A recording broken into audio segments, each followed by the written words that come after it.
This that LeVar Walker Show, where the real ones talk and the wild thoughts go. We laugh, we cry, yeah, we let it roll. Healing through a joke and a story for the soul.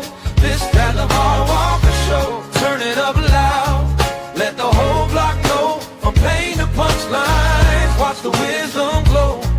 Yeah, this that LeVar Walker Show.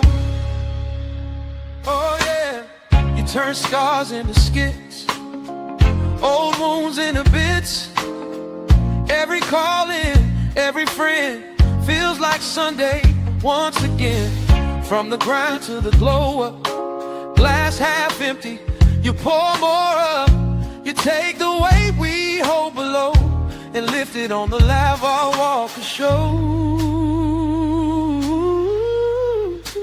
This that LeVar Walker Show, where the real ones talk and the wild thoughts go. We laugh, we cry, yeah, we let it roll. Healing through a joke and a story for the soul. This that LeVar Walker Show. Turn it up loud, let the whole block know. From pain to punchlines, watch the wisdom glow. Yeah, this that LeVar Walker Show. Hey, some days heavy, some days light. You still find a way to make it feel alright. When the world's too loud, when the bill's too high, I press play, hear your voice, and I remember why. This that LeVar Walker Show, where the real ones talk and the wild thoughts go. We laugh, we cry.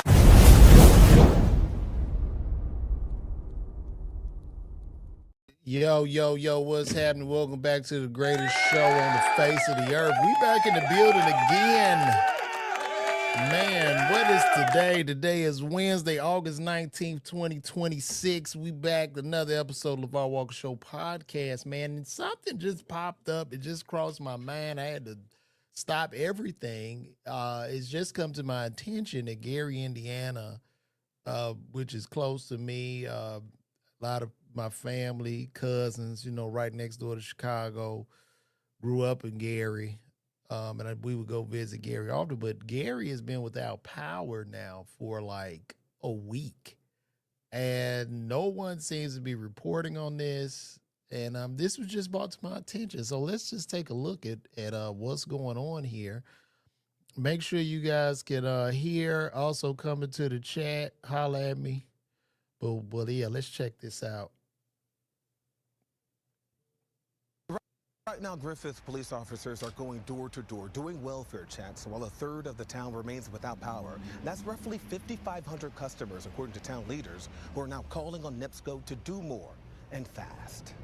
I haven't had power in 7 days. I'm diabetic and I have my medicine in a refrigerator. Frustration on both sides of the podium about NIPSCO. It's frustrating. We're not getting an honest discussion back from them. Fills the small council chamber in Griffith, Indiana.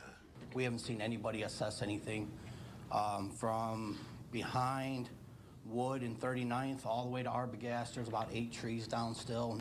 Residents and town leaders voicing their concerns during a council meeting while thousands in northwest Indiana remained without power 1 week after storms left a trail of damage. We saw contractors out, finally removing debris from Broad Street in town. This tree's been here as long as the home, and we've never been out of power for longer than 24 hours, and this has been the worst I've ever seen. It only happened after Town Council President Rick Rifa says he reached out directly to a NIPSCO lineman. While he's also forced to use this generator for electricity at his house. NIPSCO doesn't allow anybody, including the town, to clear tree limbs that are on live wires or even dead wires. That's their policy. NIPSCO did not respond to our questions on whether removing debris and trees from power lines is the company's responsibility or each municipality. I think today is the breaking point when we aren't seeing a whole lot of NIPSCO trucks in town. We understand we're not the only ones to be affected by this terrible storm. However, we still have 3/4 of our population without power. Meantime, NIPSCO is calling this massive power outage the worst the company has experienced in its history and asking customers to remain patient. This while the company says in nearby Munster and Highland, people there might not get their power back on until next week, Tuesday. In Griffith, Indiana, I'm Trey Ward, ABC 7 Eyewitness News. Okay, so this is a problem, and this just represents a problem that I think we're having just in the U.S., and I think it's a problem that's being disguised. I think we are entering a time where we're like low-key becoming a third world country. I think a lot of our power grids and a lot of our infrastructure that we have in this country is like unraveling and falling apart. And then you have people too. Like I had a cousin, she passed, but she was actually on a, she had to, you couldn't turn her power off because she was on a heart, she had the heart thing to keep her heart going. And if power was to go out and that thing couldn't charge up, she would die. So this is like a very, very serious matter. And I'm very, very shocked that no one in media even seems to be covering this matter or even bringing attention to it because people have been in the dark for so long.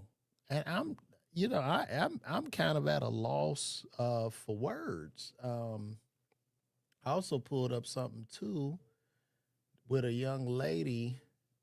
I guess she's talking about this. Let's take a look. My name's at Aja, and I'm in a black. Let me see what's going on here. Let's listen to Aja. Shout out to Jalen 2K5, man. He's out in Maryville, right next to Indiana. I'm familiar with Maryville too. But let's see what this young lady has to say, who's living in this right now, and what's going on.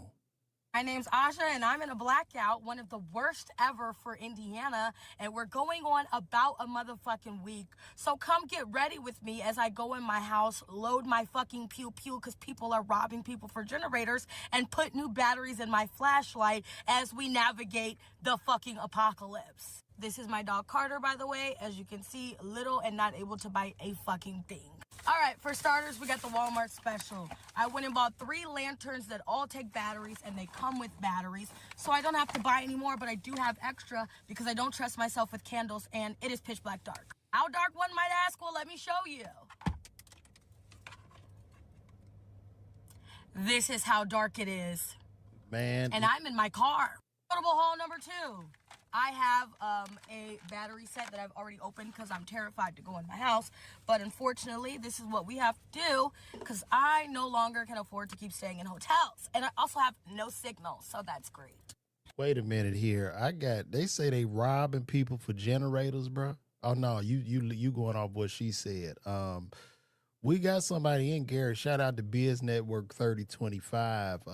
So much I can say, but this person doesn't have the power on their phone. So everybody in the chat, please go spread the word. Let's bring a lot of attention to this matter. Let's get on the head of the governor of Indiana for neglecting this. And I don't get it. I don't get it, man. Are they talking about next Tuesday power's coming on? You got people with diabetes medications. This going to Now, before I go outside of my car to make sure my fucking doors are locked, because again, people are breaking into cars, houses, and stealing whatever they can get their fucking hands on, I'm going to make sure I have batteries in my flashlight. Now, one thing that I want to make abundantly clear. Yeah, I need to hurry up. One thing I want to make abundantly clear is the longer you stay your monkey ass in the car, the more chance you have of somebody running up and pistol whipping you. So you got to hurry the fuck up. Oh my God, I didn't put the batteries in, right? This is on the level of like the Purge or something, bro. Like, you got power out a week. Do you know how much damage can be done? Because that means there's like, I don't even know. I guess she's doing this off her cell phone. But you talking about Wi-Fi down, cameras not working, alarm systems not working. This is like Armageddon that's going on in Gary right now. And no one's talking about this. We've got action. So my next step is going to be grab everything I can, get in the fucking house, and then get the batteries in my lantern using, why is this flashing? Using just this and my little. It seems like the best thing for her to do. I don't know a financial situation, but she just need to probably drive to Chicago. Y'all need to get the hell up out of Gary for right now if you can. I'm praying you can, and just go to a hotel or something because that's just totally unsafe. And this is really pathetic. But like I said, it's the power grids and stuff that's, really declining in America. Because even in my house, we have blackouts. Like I'm probably gonna have to buy a generator myself. And I don't even know how you still in a generator because generators, well, I guess depending on, a lot of people get the generator built into the ground on side of the house and it runs off a gas line. So I don't even know how they still in generators. But the thing about it, if you had a generator right now in Gary for 2 weeks, you the only one in the neighborhood with the lights on.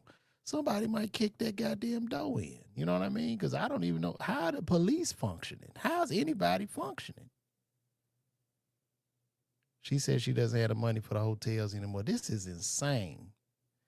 This is insane. And people can't leave the house. That's right, because they got to stand there with a shotgun and a pistol to keep robbers and thieves from out of it. So I'm just at a total loss for words, man. This is sad on so many levels. And like I said, even here in Atlanta, we are having rolling blackouts. And as they build these data AI centers that are just draining power from the grid and draining more electricity, I'm sure this is just the beginning of things to come. That is crazy. They stole 11 generators for the train activations, bro. That's insane, bro. Like, I'm at a loss for words. Shout out, man. We got 151 in here today. Shout out to everybody pulling up, man. A lot of people, YouTube and Twitter, a lot of people on Twitter. Shout out to all y'all for checking it out.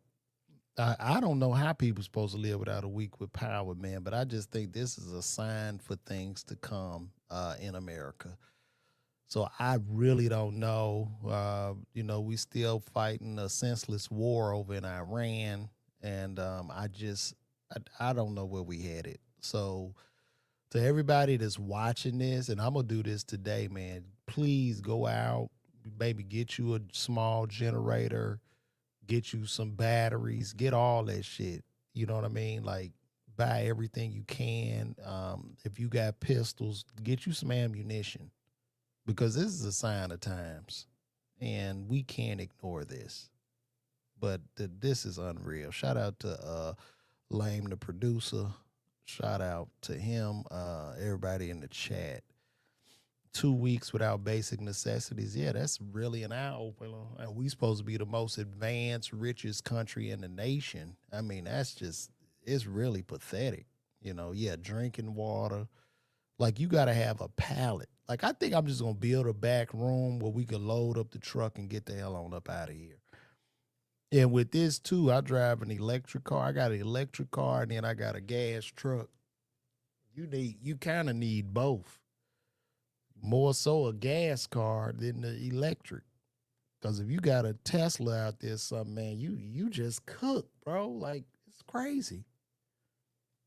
It's unreal, man. I want to go over something, too, man. The fraternities in Penn State. This was a fraternity in Penn State, a white fraternity.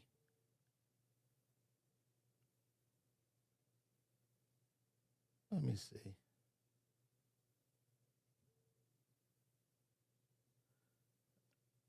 I know we've been talking about, like a lot of people been denouncing Divine Nine. So we have a lot of black people that have been going in on the Divine Nine. I'm a member of Kappa Alpha Psi Fraternity Incorporated. And they go in because they say, well, you taking an oath and you did this and you did that, all of which no one can show me hardcore paperwork where I took this oath or where I'm praying to Kappa God. However, a white fraternity in Pennsylvania, they were just caught making the pledgees bag and sell cocaine. They was bagging and selling dope.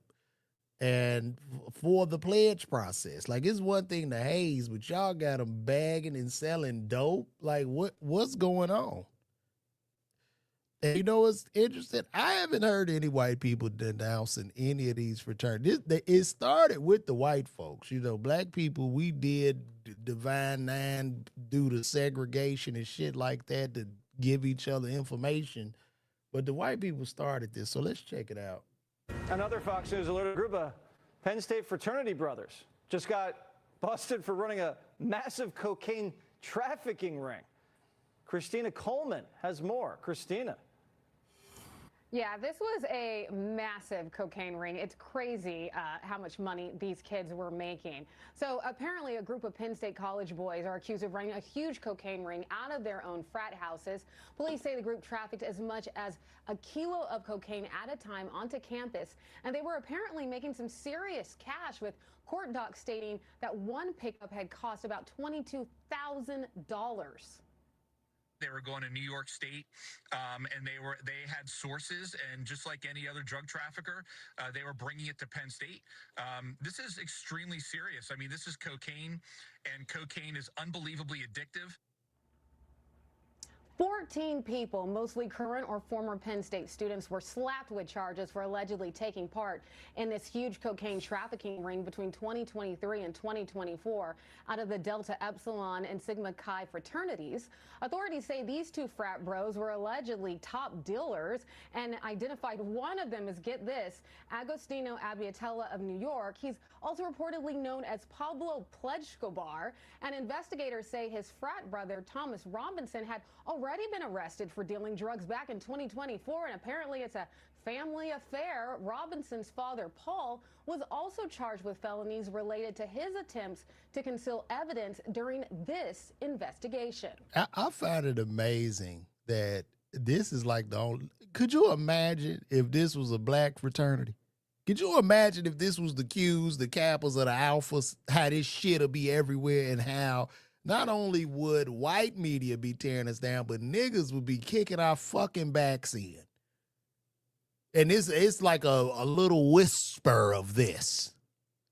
And these white boys have people online. They had people online pledging, and a part of your pledge process is to cook the dope. You had to cut up and cook the dope and put it in the bags.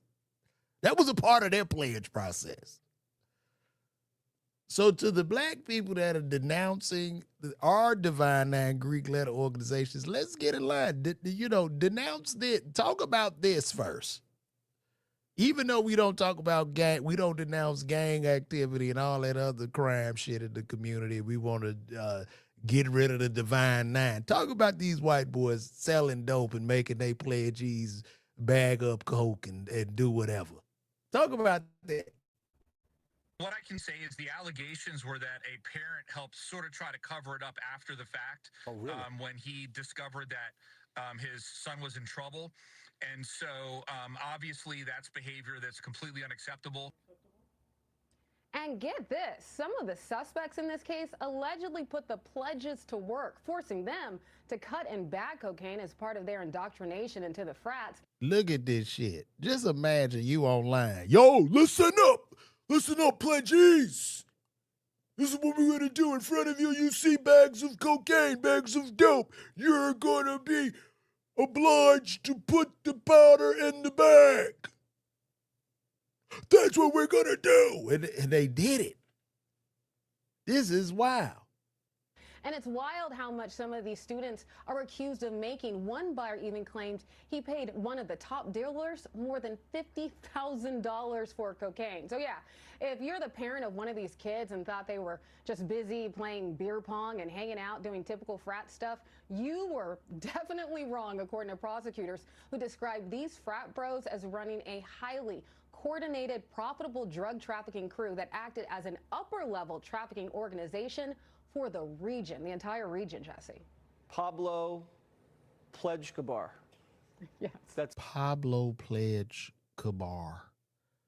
and they are whispering this shit. I'm going to do some extra videos on this. You know, I got to do my roasting videos, my talking head videos on this.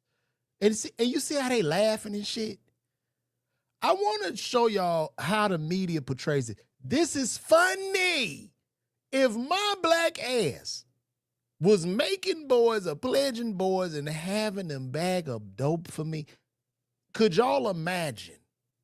Do you think that woman would be smiling? Do you think that white man would be smiling and laughing like that shit is a joke? Let's keep it funky, bro. Like, what? Now, I just roasted some brothers that were pledging the alumni chapter, and he lost his job as a Secret Service agent. We saw that shit everywhere. These white boys are selling dope on campus, using pledges, and we ain't heard shit about it, man. Come on, man. What are we doing? On Fox News, it's so funny. Let my black ass would have been called on Fox News today. LeVar Walker, member of Kappa Alpha Psi Fraternity Incorporated, was seen trafficking cocaine. I want to say that these black fraternities, these black Greek letter organizations are no more than gangs. And then they have a nigga come on there, yeah, because I denounced it, and it was against God. This is what would happen. This is what would happen. But the irony, and she laughing, if it was me, and that's a black lady laughing, if it was our black ass, she would be destroyed. She'd be kicking our back in. Tell me where the lie is, y'all. Ain't nothing funny about this shit. Nothing. It's good. I got it. Yeah. Thank you. Yeah. They were just doing fraternity things, you know, like cutting cocaine and selling dope on campus. Yeah. Come on, man. These are criminals, crooks. Their ass need to be in jail. Throw their ass in jail. There's nothing funny about it. They're on campus poisoning kids. And probably they hiding about the fentanyl they was probably selling too. So give me a break. Give me a break. You know what I mean? I fight the good fight. I try to remain relatively objective or in the center of a lot of things, but this is just blatant. What are y'all doing? I'm just disgusted by this, man. This is creepy, and I need to screenshot this because she gonna be the one. She on Fox News. She gonna be the one to go off with something happened to a black person. I'm telling you that right now. I cannot imagine. They laughing about this, giggling and shit. Boy, I tell you what. It is difficult being a black person. It is. It is. I wouldn't trade it for nothing in the world, but man.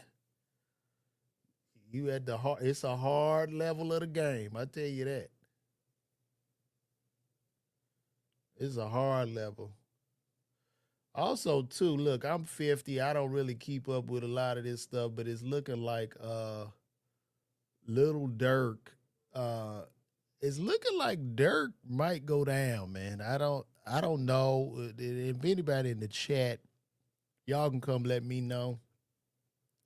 It's looking like Dirk might be in some real serious trouble here. I thought he was going to beat the case, but it's not looking too good for him. Dirk is from Chicago, and he's up for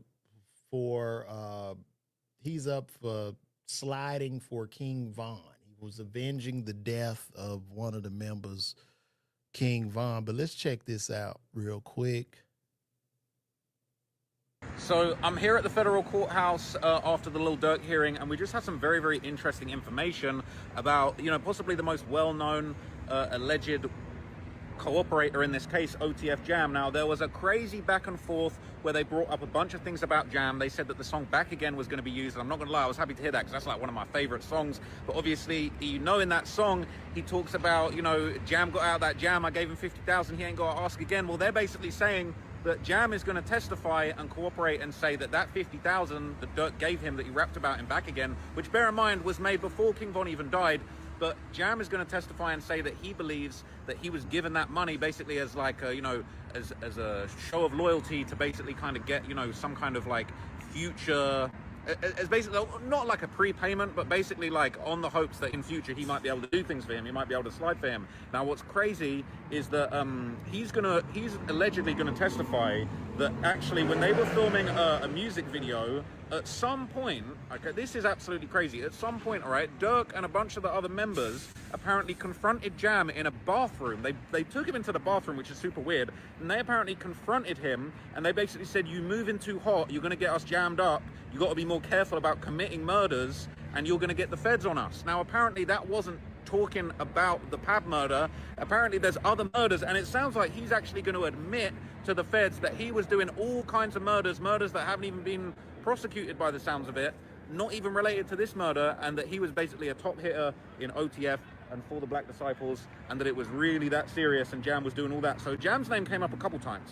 So another area where Jam was brought up, they basically talked about this federal freestyle, and they said that, you know, it's funny because the prosecutors literally said, look, Jam wasn't known as a good rapper. He was known as a hitter, a killer for OTF and for the Black Disciples. He was known as a Black Disciple hitter, and that's why he was put on this federal, ironically named federal freestyle. And that was basically as like, you know, as a favor for Jam. They were saying that that was almost like to solidify his place in the ranks of OTF and the dirt that he was going to or had already committed for the crew. And they basically said that apparently Jam is going to testify that he was in the federal freestyle, and that he basically is going to say that, look, he felt like if he didn't do the murder, if he didn't participate in this hit, that he felt like he wouldn't be included in these there's all types of sirens going on right now. It's crazy. That basically that they feel like Jam said that he didn't feel like he would have been included in all the OTF, you know, things that were going on, these opportunities, if he hadn't participated in that murder. Yeah. Yeah, this is a wrap. I think it's over. I don't think that Brian Steele or Drew Feinling will be able to save Dirk. You know, they all run to Brian Steele and Drew Feinling. And then, too, I want to go with what my man said right here. Rap ain't even in the top 40. The shit is over. It's over. Even if he get out, like, bruh, I don't see it, man. Rap ain't, the only rappers selling tickets right now is Drake and Kanye. And this is to live concerts, dude. I think it's over, man. And to be honest, man, at this point, I loved hip hop growing up, but it's been so perverted, and just the greed and everything, and the killings and black people hurting each other. It's really terrible. It's a terrible genre at this point. The music is horrific. And even if Dirk gets out, he's been down for so long, I don't see him getting out and saving the genre or saving rap. I mean, right now you're looking at rap music, hip hop, you haven't even replaced Drake. Like, Drake been hot since 2009, bro. They don't have who's the new guy? You know what I mean? Kanye about to be 50, man. Drake 40. Who's the new guy? You know what I mean? Maybe NBA YoungBoy. I don't know. But this goes to show, too, and this is to the youth, man. When it come to this street shit, bro, that shit over with, man. That shit over with. If you a young dude, listen to this, and you see this shit, man, you think you some street nigga or whatever, bro, listen, let me keep it clear. Let me just give you the game, man. Only people love you, your family. The one that's supposed to be your hitter, the one right by you, he talking about he the realest, that's going to be the one tell on your ass in federal court. Because whoever this OTF Jam is, he pulling up the court, he doing this. Yeah, right there. Little Dirk gave me $50,000 to do a hit. He's going to save his ass. He's going to save his ass. And this is how this happens. So I don't really see that Brian Steele, anybody, man, they got 35 witnesses. 35 of them tough street niggas are going up there to testify against this man, and they gonna nail his ass to the wall. I don't see this young brother coming home. And it's what it is, man. This is the game. And I mean, he slid for Vaughn, I guess, due to pressures from social media. He slid for Vaughn. He wanted to be gangster and shit, and you got to pay for that, man. You take a life, you got to go sit down. You got to go sit your ass down. That's just how it works. And they have everything. They got just terabytes and terabytes of records, and all these guys are erratic. They are holding hands, singing like choir members in this federal courthouse. So all the dominoes are beginning to fall. So let this be a lesson, man. Them streets done, man. Get you a trade. Let me tell y'all something, man.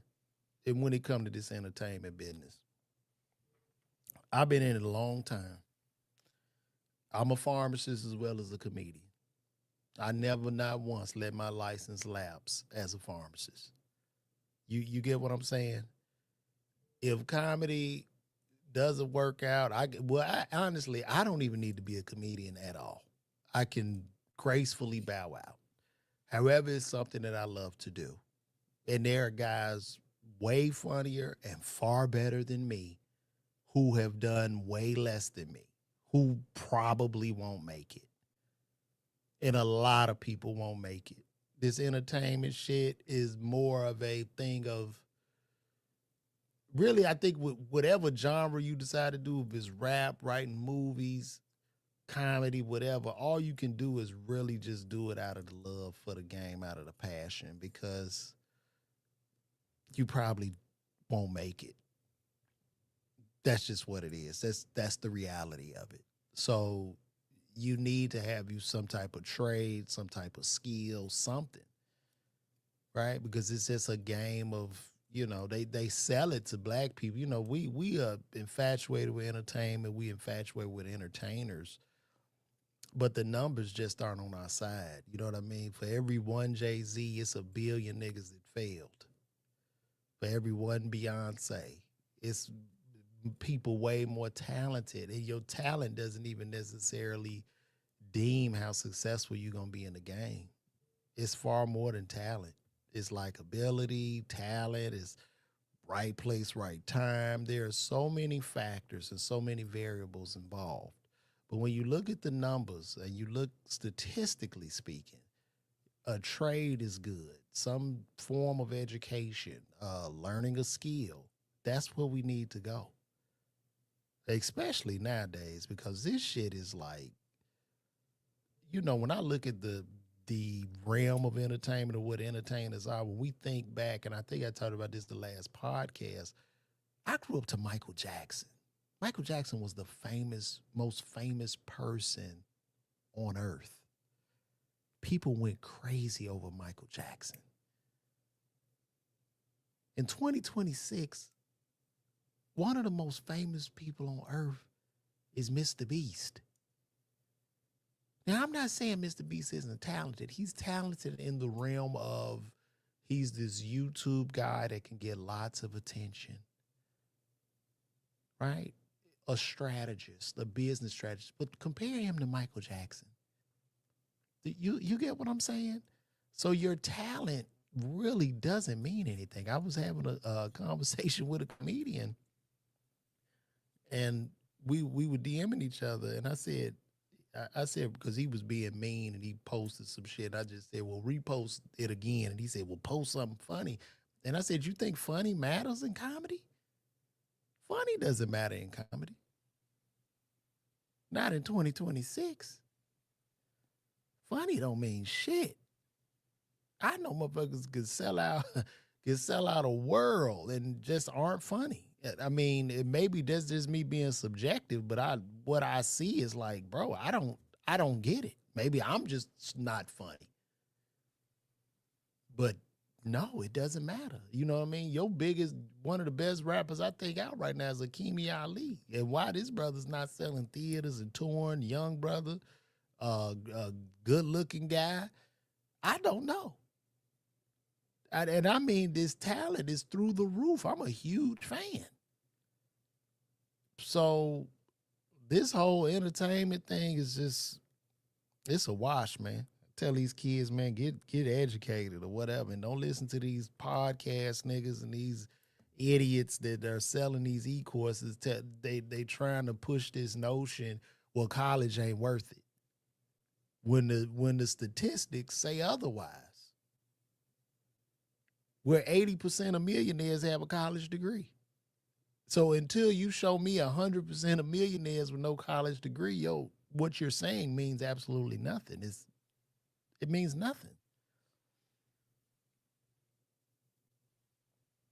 And what happened, especially with this rap, specifically trap music, it's like this. You think of O Block, right? I'm from South Side of Chicago. You think of O Block, that drill music went heavy. You know, I was gone because I left Chicago at 18, 1995. I went away to college. But man, dude, I think the mid 2000, like 2010 and 11 and 12, you had this thing called drill music where these kids really rapping about the hits they're doing. They're rapping about deleting other black people. And not only were they rapping about it with impunity, but they got a reward when they took out their own kind. They were celebrated with a record deal and money, which sent signals to other kids in the community to say, hey, man, I'm trying to get on. I got to be a hitter too. But for every one that got on, 10,000 didn't. For every one that was rewarded, 10,000 went to jail. For every one that was rewarded, 10,000 died. You see what I'm saying? So this perpetual cycle that goes on and on. So to be honest with you, I'm kind of happy the shit is over with. And I want to see my people thrive. That's what I want to see. So I speak down. I'm relatively against, and I try to shame street niggas.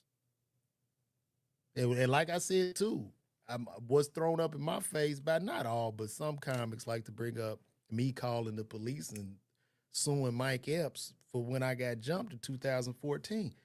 Nigga, that's what you're supposed to do.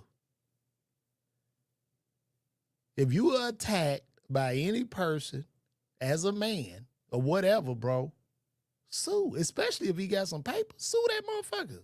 The fuck? Black, white, blue, or green. I'm not a street guy. White people don't get you ain't never heard a white man get called out or ostracized by his people because he sued Tim who punched him. Never.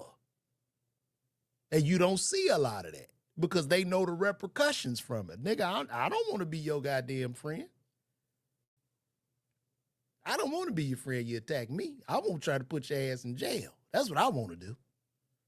I want to destroy your life without me going to jail or jeopardizing my own freedom. Shit.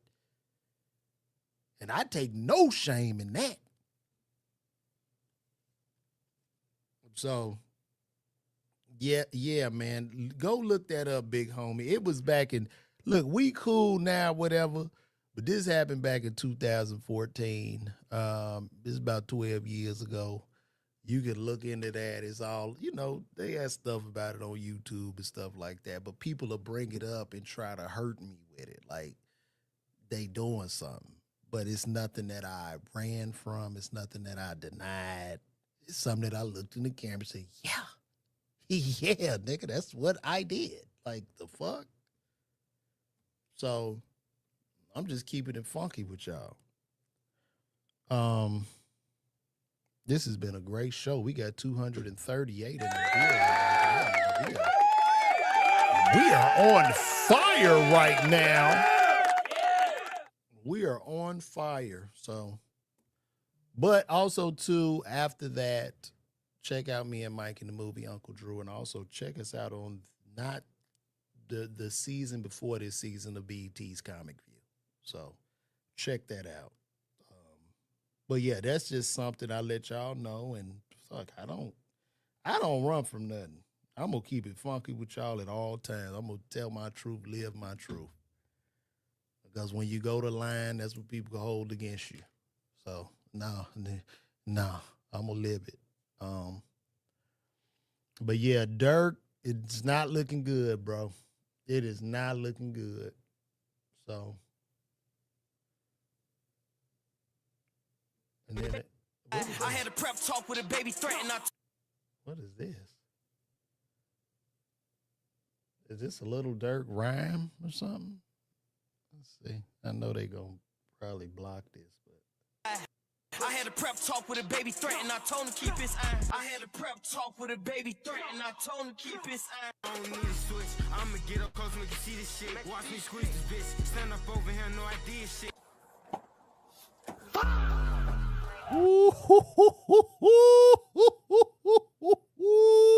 That's the music video. Now look at his little ass crying now. What you crying for? What you crying for, man? Stand on your shit, nigga. 10 toes. I hate to see little street niggas get caught up and they want to cry, man. When you in the back of that squad car, nigga, you about to go do that time. Quit all that bitch ass crying, nigga. Stand on that shit like a G. What you crying for?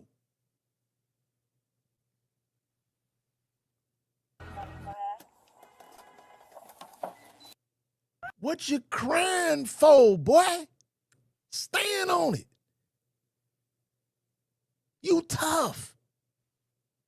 You tough, man. What you crying for, bro? Oh, somebody. Oh, he needs some milk. Let's see, he crying. Now, before, you slid and slide and shoot him up, and you wear your chain, and you do this, and you do that, and now you crying when the feds come get you.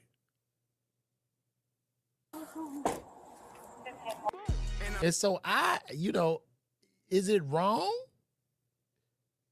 They don't want you to call the police or nothing. You a snitch, you call the police or whatever, but you supposed to be the tough person. You supposed to be the one. When I call them laws, you supposed to, get out of this situation. Take them out. You supposed to take out that cop, that bailiff, the judge, the prison ward, the guard. I believe in you, tough man. You tough.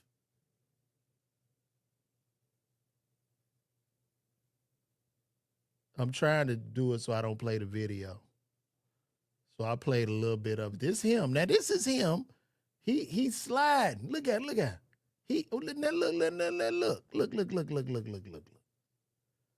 Now look. This him telling. This him telling now. This when Mama bring the little picture up when he was at church. Let's see what he got. I tell you about the murder. I swear to God. I tell you about the murder. I swear to God. Wait a minute. I tell you about the murder. I swear to God. I tell you about the murder. It's my son. I tell you about everything. On my son. He gonna tell him about everything. Boy, listen. Y'all would not want to see. I know y'all be calling me Judge Mathis. Y'all wouldn't want to see me as a judge.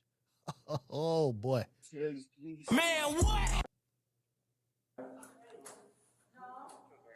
Look at him. Look at him. Why you crying? Don't cry. You don't have to cry, baby. You don't have. Why you didn't cry when you had the gun? Why you didn't cry when you pulled the trigger? Why you didn't cry when you pulled that trigger? Huh? What? They about to tell on every day. This comes with the game. This come with the game. This is a part of the game, man. You got to stand on that, man. You big tough. If you want to be a big tough, bad street, I want to get the attention. Nigga, you got to stand 10 toes down, bruh. Is it no way? Look at. Hey, you see, let me tell you what's going to happen. You see, he not the biggest guy. He's not a big kid. He's not big. He's a little guy. He didn't want this life. So when he get into that, when he in that prison yard, he got nice, the little hair. It's gonna be about older prisoner to come up to, hey. That older prisoner, he's going, hey man, it's gonna be all right. I'm your friend. And you know what that comes with. And this is me giving compassion to the young boy. I'm giving compassion. Look at that. Address you said, so I go check on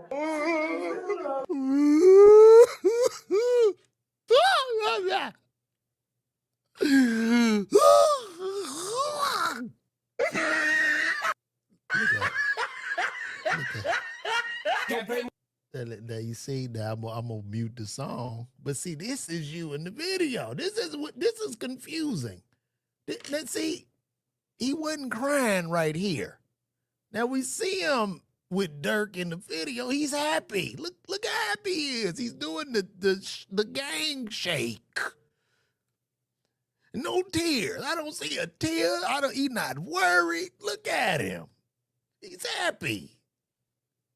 He's happy. Look at that boy. Look at he's smiling. That tooth missing. What's that? Why? Oh, now we go back. Here we go again. He's back. Oh, what? You wasn't crying in the video. That's. Relax. What's the number? When I tell you, Dirk ain't gonna never see the light of day again. If I'm Brian Steele or whoever his attorneys are, just go ahead and drain him and get whatever money's left, because he won't see the light of day. It's over. And it should be a lesson to the youth. If you and then if you're not taking this as a lesson and you still want to be out there, you know what I mean? Like, I hope you are, so you give me more content where I can roast your dumb ass. You be like this guy. It's terrible. Like, it doesn't matter. Look, crazy. Yeah. So that's it. He slid. He was tough. He was tough until you ain't tough no more, man. What a great show. Well, guys, we're going to wrap this up, man. This was fun. I hope you guys enjoyed it. Unless y'all got something else y'all want to talk about, y'all can let me know in the chat. Maybe I could cover one more subject. And also, too, if there's some subjects y'all want me to cover, something y'all find out during the day, y'all can DM me on any of the social media platforms, or just email me at lavarwalker@me.com, and I can cover certain topics and stuff like that, man. And then sign up for my email list too at lavarwalker.me. Just scrolling in the bottom. Let me see. What's up, 79 Row? Shout out to everybody. Oh, shout out to big homie Jules for pulling up with that boy gave me them gifts. I don't think I'm gonna get a copyright strike. They typically just make me take out the music because I'm not. They not as harsh. But thank you for that. Be humble. Yeah.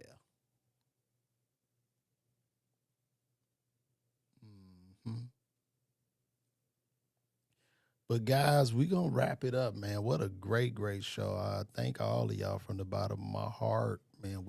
What are we at now? We 3 days in. I haven't missed a day. Today is Wednesday, and it's been cool, man. Shout out to everybody on YouTube, Instagram, everybody that's following me, man. I appreciate this, man, because like y'all say, man, I can't do it without y'all, and I'm building it from the soil. I don't put my head up no celebrity's ass. I'm not trying to be doing all them pictures. And like, I don't do all that. So it's just us. And I appreciate y'all supporting me on this journey. This has been another episode of LeVar Walker Show Podcast. I'll see y'all tomorrow, 9 a.m. Be here. All right? Holla at me.